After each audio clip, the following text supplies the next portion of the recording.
Are you interested in using CT for your research or manufacturing process, but aren't sure how or what's involved?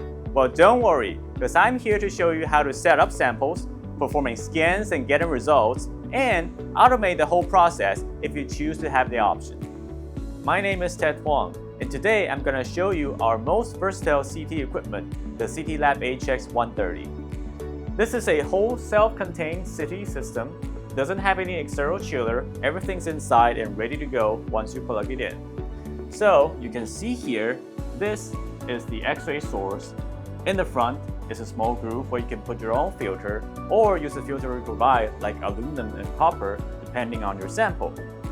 Here is a rotational stage where you put your sample. And on the other end is the detector where the signals are getting collected. You will notice there's quite some distance between the source and detector.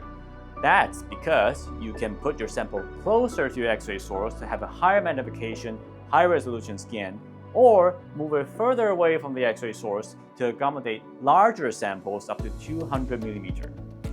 The most important thing about setting up CT sample is just to make sure it stays on the stage without moving. Here I have an example of a rock core. As you can see, I simply just use some double-sided tape to fix it on a pillar so it's not going to move around. And then I can just put it inside the chamber, tighten it up on our stage, close the door, and we're ready. We're ready to set up our scan. If you would like to have more advanced automation capability, we also have the automatic sample changer as an option. As you can see here on top of the CT Lab HX, here is the automatic sample changer with a wheel of 16 positions where you can put 16 different samples in it. With this, you don't have to put your samples in the chamber manually. Simply put your sample on top of these mounts and put it back into the wheel. The system will rotate the wheel one by one and lower them into the chamber to do the scan for you. Now we have finished setting up the sample inside the chamber, and as you can see here, the light indicates the doors are closed, so we are safe to turn on the X-ray. So I'm gonna simply click on the live button so we have a live X-ray view similar to what the detector is gonna see. So now we have the screen popping up, you can see our sample. It's not quite centered, but it's very easy to do the centering. You just have to right click on the place you want to set as center and the stage will move towards it. Now our sample is centered. As long as it stays inside this field of view during the 360-degree rotation, you will have a good scan. So now I'm simply gonna conduct a scan right now. Now the scan has started. We just have to wait for, in this case, 4 minutes. Now that the scan is finished, and it's also automatically reconstructed, we're ready to look at the result. Here is the result. You have a 3D structure of the rock core. As you can see here, it's quite a granular rock core. You can zoom in further or look at any parts inside this 3D structure as you like.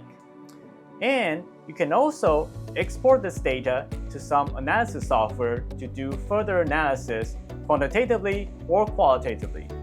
In this case, I would like to showcase you here.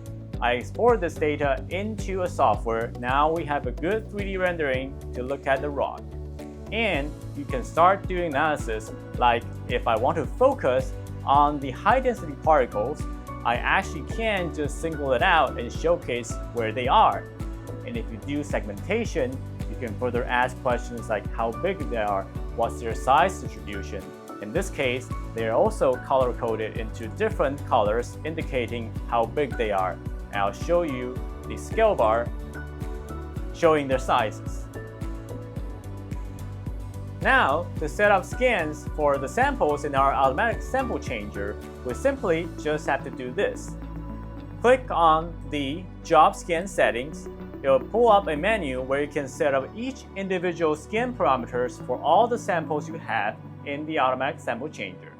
When you're ready, click on OK and make sure you are indeed using the sample changer, and then you're ready to go. Simply select the scan setup you just created from this drop-down menu and then click Scan. There will be a final prompt to remind you not to have anything to interfere with the sample changer. Click on OK and the scan is beginning. The sample will simply go through one by one and being scanned by the CT, so you can just kick back and relax and come back later to collect all your data. Now that the scans are done and also reconstructed, we can look at the results here. As you can see, the first one, the seed pod, the second one, a computer chip, and the third one, the metallic lattice. Now that you learned how to set up samples, perform scans to get results, and using the automatic sample changer, you might still have a lot of questions regarding CT. In that case, please don't hesitate to contact us or send us emails. Remember, at Rigaku, we're always eager to help.